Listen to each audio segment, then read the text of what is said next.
Everyone, welcome to the first day of Human Factors. This is going to be a very different class from what you've seen so far with General 2, but hopefully something that's enjoyable. We're going to take a little bit of a different approach. The first 2 days of class, we're going to spend some time understanding the theory behind what human factors is. We're going to learn a little bit of the terminology and the technical aspects that go into researching human factors.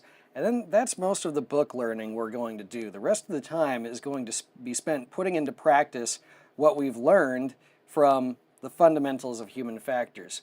Really, we're trying to determine how we can change our action to avoid things that could potentially become hazardous for people who are flying in the air. As a mechanic, you have the ability to touch a lot of lives in a positive or in a very negative way, and we need to be cognizant of the different factors that go into that. So let's take a look at human factors very briefly and start a bit of an introduction here. First, what is human factors? Effectively, human factors is using psychological and physiological research and factors, all of this that forms a relationship between myself as the mechanic and whatever environment I'm working in. And that environment can change a lot. It can range from working out in the elements on a flight line, it can be working in very cramped spaces in an aircraft, it can be working within a shop, or it can even be drawing up the paperwork for a repair and things like that. All of this has elements of my humanity built into it. How I interact with things, how well I understand the terminology I'm using, how comfortable I am that day, how much stress I have, how much pressure I'm under from whoever I'm working for. Did something happen in my life? Do I have someone at home who's sick? All the things just mentioned go into altering the relationship that we have with our working environment. And again, this is an important relationship to study because it really tells us how effective we're going to be as a mechanic. If we lose that effectiveness, or if we have other areas that start to crowd out our ability to perform our job correctly, accurately, and safely, then we can start to impact the lives of others. That's what human factors is. We're looking at the flesh and blood portion of maintenance. Why do we do that? Well, as I alluded to before, this really changes how we perform our daily tasks.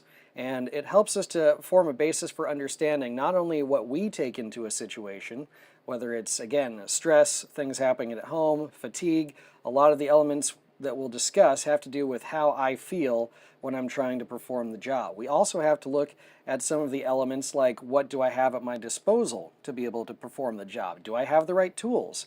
Do I have appropriate documentation that I can understand easily? Do I have the resources I need to be able to perform those jobs? Do I have sufficient lighting? Is the environment I'm working in rainy or cold?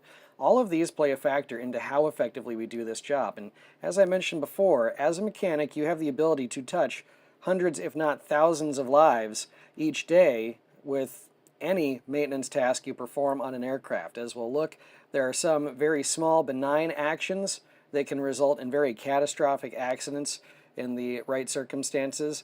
In other cases, there's some pretty major errors and omissions that we don't want to have, but may have a limited effect depending on the situation. The problem is we just don't know, so we have to try to be the first stop in this line and do the job we do to the best of our ability. That's how understanding these relationships can help us to sniff out those dangers, identify them in ourselves and others, and try to prevent them from happening.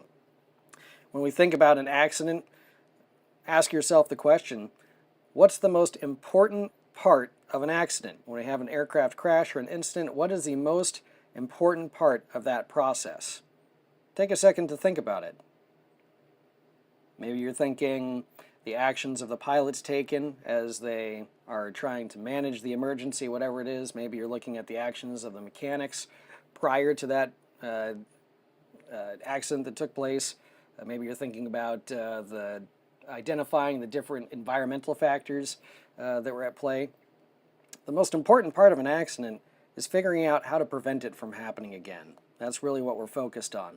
If we take a look at all of the elements that thread together to cause an incident, then we can take a step back later, identify what led to those situations, and try to block them off before they happen. That's really our job here with human factors. So let's take a look at a little bit of what this entails. A great quote that I was told by my flight instructor early on was that aviation is not inherently more dangerous, it's simply less tolerant of mistakes. And that's absolutely true. Flying an airplane is not inherently dangerous. We have science and physics on our side. We have a lot of minds and a lot of experience through the last century that have contributed to trying to make airplanes as safe as they can possibly be. And when we look at the numbers compared to other modes of transportation, aviation does have a tendency to have fewer overall incidents and fewer lives lost. However, this less tolerant of mistakes portion of it is what we see when we look at aviation disasters compared to, say, an automobile accident.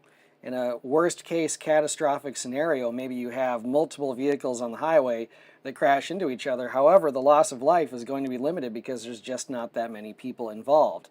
Aviation, on the other hand, it's not uncommon to see the total loss of an aircraft result in over 100, if not hundreds, of lives lost. So this is the really critical part to remember as we dissect human factors, and really something that we want to keep in mind as we learn more and try to become better mechanics. You're in an environment in a school where you can learn a lot of the hands-on skills and a lot of the procedures and processes that go into becoming an effective mechanic, but it's important to remember what we're actually doing. We are working on something that is technologically and scientifically sound. However, it is very, very intolerant of mistakes being made. So beyond some of the stresses that you may see in other fields where maintenance is used, in aviation maintenance, we have to stay sharp. Even small mistakes we make can result in very, very dangerous situations. So how do we break this down? Obviously, this is a very, very large and encompassing area of study that we look at. In fact, one of the difficult things is when you first get into human factors, it may be difficult for you to wrap your head around all the different factors that can contribute to the relationship we have with our working environment. But we have a useful mnemonic called the PEAR Model, which is used in analyzing human factors. And ultimately, this is about analyzing what goes into creating human factors issues. There's two areas we're going to discuss. The PEAR Model is one, and then we'll look at the application of these factors in what we call the dirty dozen, which is related specifically to how these errors tend to present themselves in aviation maintenance. But to start, let's take a look at the PEAR Model. The PEAR Model is fairly straightforward. The mnemonic stands for people, equipment, as we move on, actions, and resources.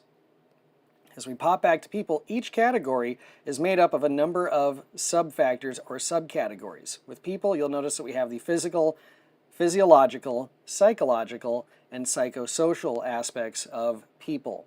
Now, this is a way of subdividing different things that go into play, and some of these may seem common sense as you look at the list of items we have. Things like your size, your age, your weight.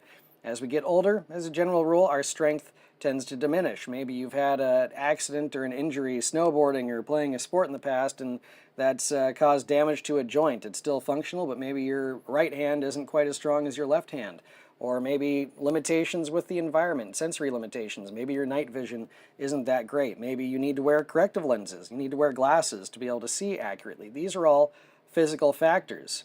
Similarly, the physiological factors go into the effect that our surroundings have on us. These are external sources that make a change for how we perform the task. Things like how much stress we're under, how experienced we are in a specific area, how well we've been trained, or the attitude that we take into our work. Do we view ourselves as a competent mechanic whose work is very important, or do we view ourselves as another cog in a large machine and we don't need to take that much personal ownership over the job we do because we have an inspector to rely on to catch any mistakes that we might make?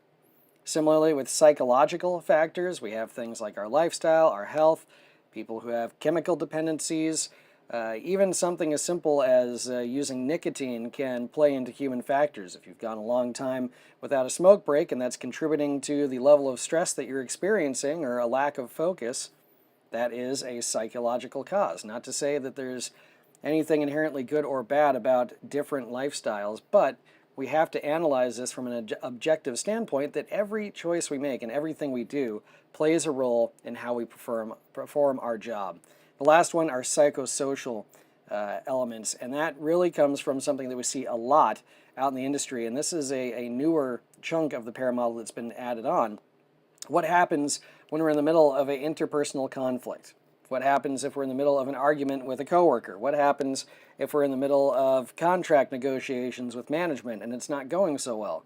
What happens if you left the house this morning after getting into an argument that was unresolved with your significant other? These, again, are all factors that make us potentially a risk or not a risk, depending on the choices that we make.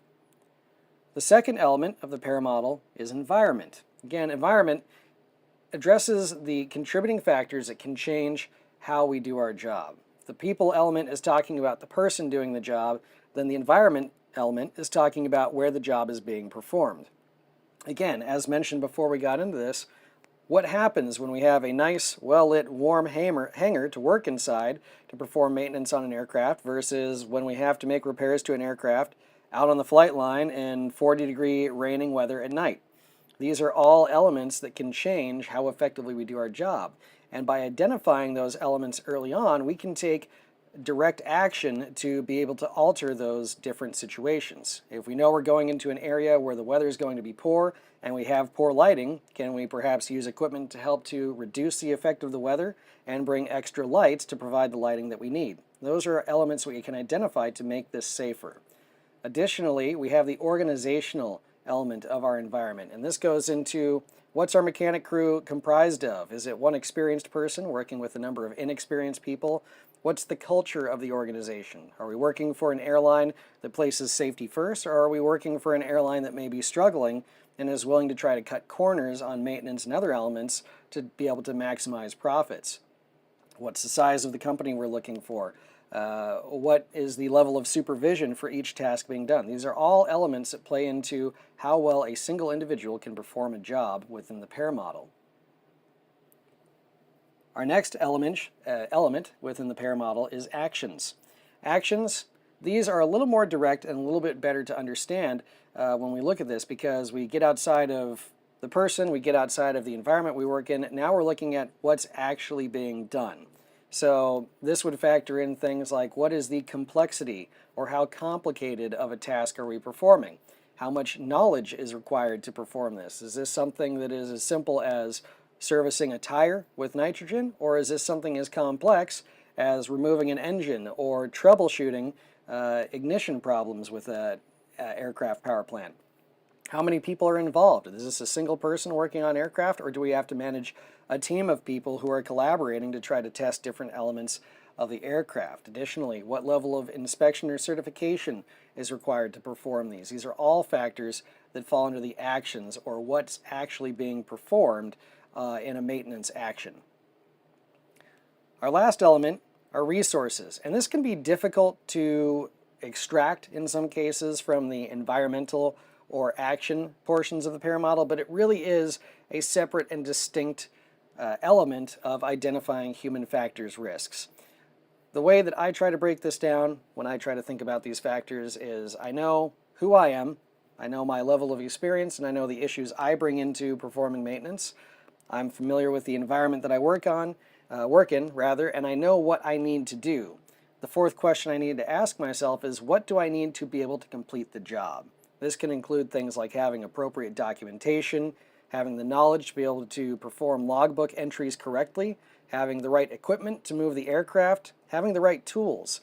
Those two are actually fairly often overlooked.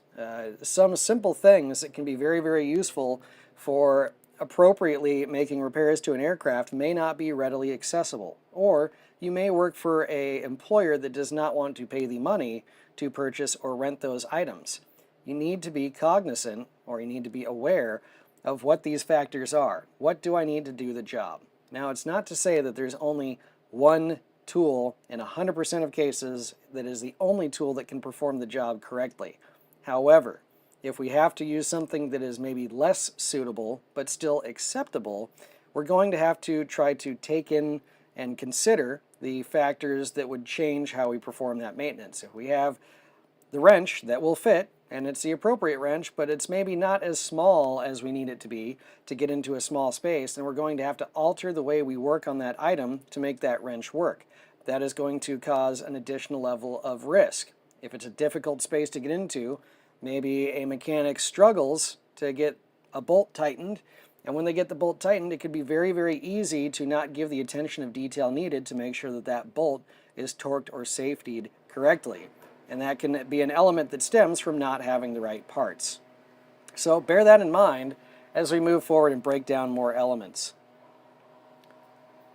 The PEAR model is very, very useful in identifying the sources of elements that can affect the way that we perform our job. However, when we come into the rubber to the road portion of human factors, we're really looking at human error. Ultimately, the airplane in and of itself is neither good or bad. It doesn't have a mind of its own, even though it seems like it sometimes, and it can't actively work against us. We're just dealing with different sets of problems and different sets of components that have varying degrees of difficulty to them. However, where the people come in is where we can start to see the issues happen. We're working on something that doesn't have a personality, and so the only problems that we can put onto an airplane are the problems that we bring with ourselves. There's 3 areas of human error that we're going to look at: unintentional human error, intentional human error, and active and latent human error. So let's take a look at a couple examples. Unintentional human error, to me, is well stated in this quote from Robert Pirsig. They sat down to do a job and they performed like chimpanzees. Nothing personal in it. They were good-natured, friendly, easygoing, and uninvolved. They were like spectators. You had the feeling that they had just wandered in there themselves, and somebody had handed them a wrench. There was no identification with the job, no saying, "I am a mechanic." This is an interesting quote. The quote comes from a book that Robert Pirsig wrote, and the event here he's describing is trying to get his motorcycle repaired that took no less than 3 attempts for professional mechanics to overhaul it, each time creating larger and larger problems for the machine. Now, you'll notice some interesting elements. He points out that there's nothing wrong with these mechanics as people. They're friendly, good-natured, easygoing. They're nice people, the kind of people you may like to talk to. However, he talks about them being uninvolved. Now, this is just one element of an unintentional error, but ultimately, when we have an unintentional example of human error, it's something that was not meant to be done, hence unintentional. It's something that came either as a lack of knowledge, maybe a lack of experience, in this case, a lack of personal accountability or personal investment with the job that they were doing. If you don't care about what you're doing and you don't take any pride in your work, you're more likely to make unintentional errors because you lose some of your attention to detail. That's the kind of thing we're looking with unintentional human error. But let's take a look at intentional. A famous quote, or at least a famous saying in aviation, I'm not sure who to attribute that one to, is that repair should get you all the way to the scene of the crash. This, to me, explains an intentional piece of human error pretty deliberately. Intentional is exactly that, deliberate, or in this case, we would consider it a violation of FAA regulations. We have rules. An intentional component of human error indicates that the person making that error has done so with intent. They know what the rules are, and they decided to try to circumvent the rules, presumably because they felt they knew better. This is not trying to intend that someone would sabotage an aircraft or that they have intentionally tried to create a situation where the airplane would crash. Instead, what an intentional element of human error refers to is when someone thinks they know better, when someone thinks that they don't need the manual, when someone thinks that they don't need to go through the correct procedures, when someone thinks that they don't need the checklist. These are all considered intentional components of human errors because it has been done with intent. Our last area comes from the Challenger disaster. This was taken from a article that was written in Space Safety a number of years ago, but it's an interesting situation. With the pressure from NASA, Thiel-Cull management gave their approval to the launch, and Challenger was on its way to disaster. This failure in communication, combined with a management structure that allowed NASA to bypass safety requirements, was the organizational cause of the Challenger disaster. Now, this, again, to me, is a very, very good example of what we look at with an active and latent element of human error. The incident that took place, the actual accident or action, in this case, was the failure in communication in which the concerns about components on the Challenger spacecraft were not properly addressed, and the bypass was made. That was the active human error. However, latent is talking about a situation that existed that contributed to that active error taking place. In this case, we see the second half of this statement, a management structure that allowed NASA to bypass safety requirements. It was an organizational cause. In this case, part of NASA's organizational structure or their organizational culture created a situation in which a safety issue was allowed to be bypassed in a maybe not necessarily split-second decision, but a last-minute decision. This is an organizational error that really could have caused a different accident and has caused other accidents at different times leading up to this particular incident. However, it wasn't until the investigation from the Challenger disaster that we started to identify this issue within NASA's structure that allowed this kind of active error to take place. So whenever we look at an element of human error that comes from an environment within an organization, comes from a culture around different types of maintenance, as you talk to different mechanics, you'll talk to mechanics who work on small airplanes, mechanics who work on large cargo airplanes, commercial airplanes, military mechanics. Each set of mechanics is going to have a slightly different culture, and with those cultures can potentially come risks that enable people to make active human error mistakes. It allows them to make decisions or do things that can lead to accidents or incidents because of the elements that were already there as a part of that culture. That's the difference between the three primary sections of human error. Hope you've enjoyed this introduction to human factors. As we take a look further down the road, the next lecture is going to speak directly about the dirty dozen, which is the elements that have been identified specifically within aviation maintenance that take the information we learn from the PEAR model and these elements of human error and combine them into very direct bulleted points that we can use to try to identify and prevent human factors from causing incidents. So we have that to look forward to. Thanks for joining me. Please take a look at the assignment for this lecture and make sure to check in for the lecture tomorrow as well.